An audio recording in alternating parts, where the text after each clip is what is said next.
this is Pico Entertainment, and we are back again, and here now we have another video for you, and this will be a review of the Season 2 finale of House of the Dragon, which was titled The Queen Who Never Was. Now there will be spoilers throughout for this episode, so just beware when going into this video. And just to quickly recap on the previous episode's events, where we saw Rhaenyra take desperate action to find dragon riders by rallying up all of the Targaryen bastard community to put them in front of the fearsome dragon Thermophor. After seeing the majority of them burnt alive or devoured, we see Hugh being selected as the dragon rider for Thermophor, and then later on Ulif being selected as the rider for Silverwing.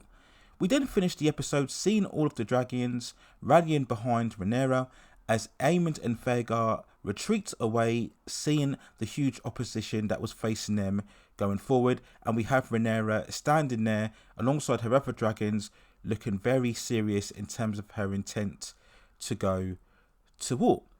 And in terms of this episode, it really was concentrating much more on both sides preparing for conflict. We saw in the beginning Tywin Lannister trying to bargain with pirates to gather more forces, and for some reason we spent an extended segment throughout this episode for this part of the story, which included him having a mud wrestling fight with the pirates leader. Later on, we probably had the most visually striking sequence where we see Daemon within Harrenhal continually having visions, but this time he saw the events of what would come to be in terms of what we saw, of course, throughout Game of Thrones, in terms of the Battle of the Walkers and also the emergence of Daenerys. This felt very strange, as although we know that certain Targaryens have having certain visions, to be able to see that far into the future was very questionable overall. We saw an indication further of this when we had Helena talking to Aemond and how she knew that he did try to burn Aegon during the battle at Rook's Rest, and that she refused to get involved in the overall conflict by flying one of the dragons.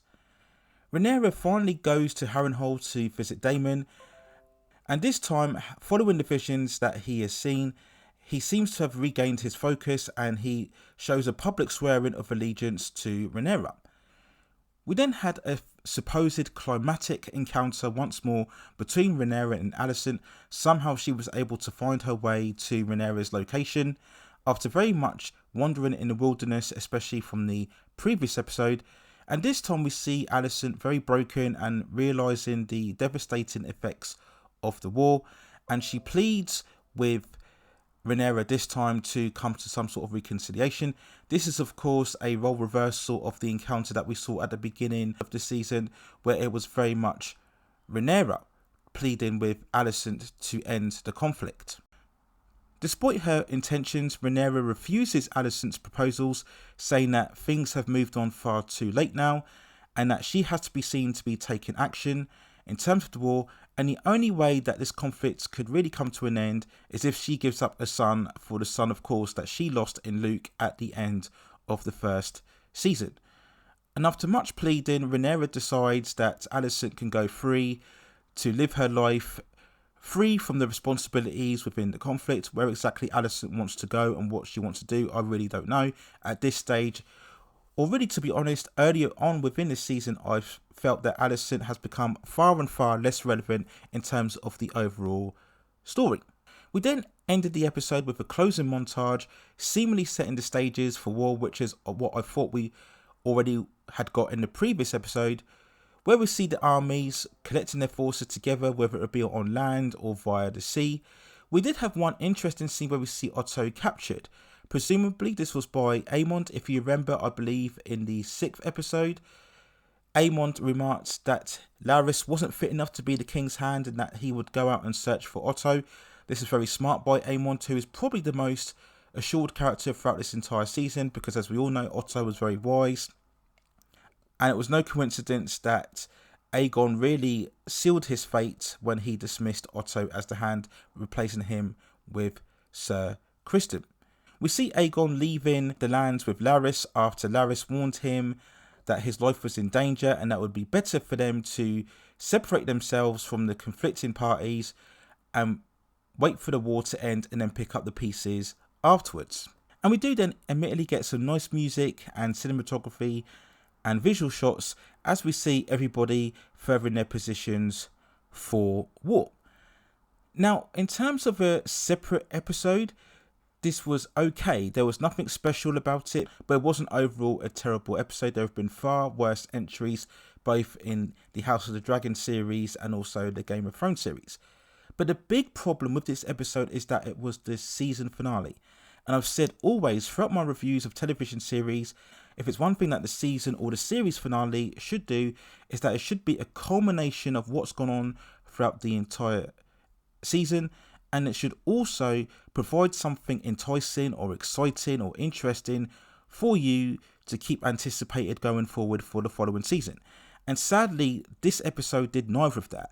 It really felt like a placeholder, like a middle episode of the season, but unfortunately for this season itself, there have been too many episodes like this, where we essentially have 40 to 45 minutes of very much meandering in terms of the story as everybody is furthering their position and setting about their tactics. Now, that's always been a facet of both House of the Dragon and Game of Thrones, the overall position, the manoeuvring, the secret discussions and the backstabbing. But this wasn't really that compelling this time around because we set the stages for the war to happen. So really now we need to see the war happen.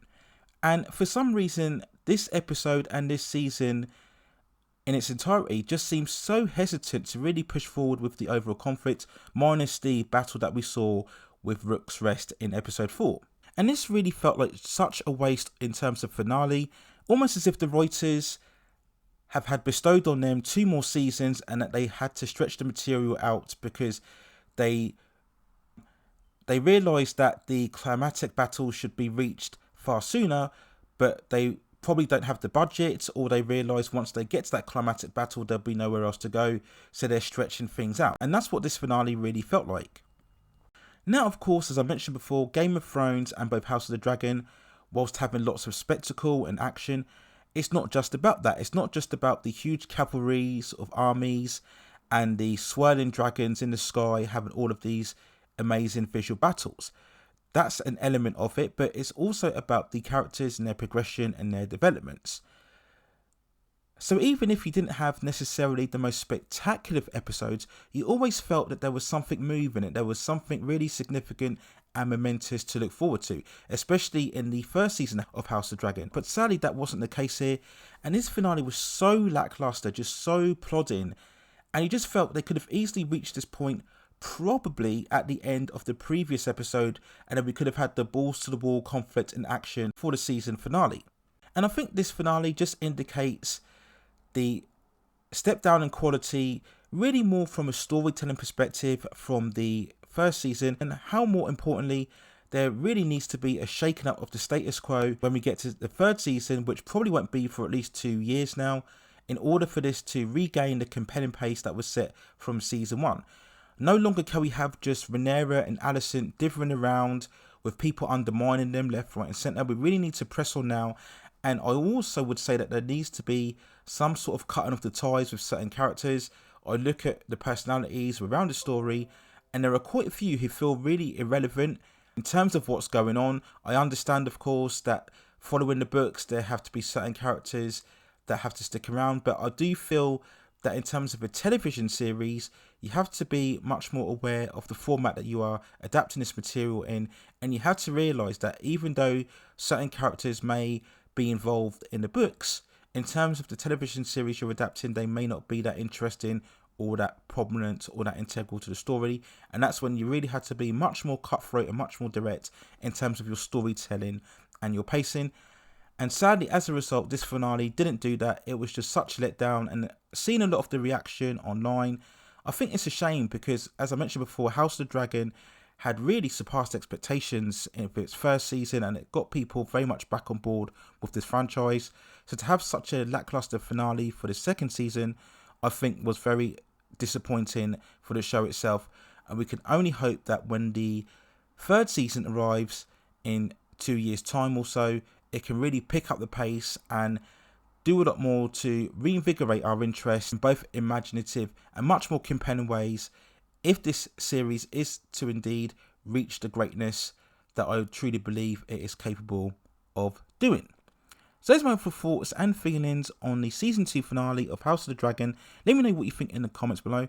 I will shortly be uploading an overall season review of this second year of the show very shortly, so look out for that content as well within the channel. And if you have any other movies or television series or any other issues or topics within the pop entertainment and culture scene that you'd like to see me cover, then also let me know in the comments, and I will see if I can provide further commentary for you on that subject matter within the future. Please also hit like the subscription and notification buttons so I can provide you with more high quality content like this in the future. But that's it for now. Take care of yourselves, and I will see you very, very soon.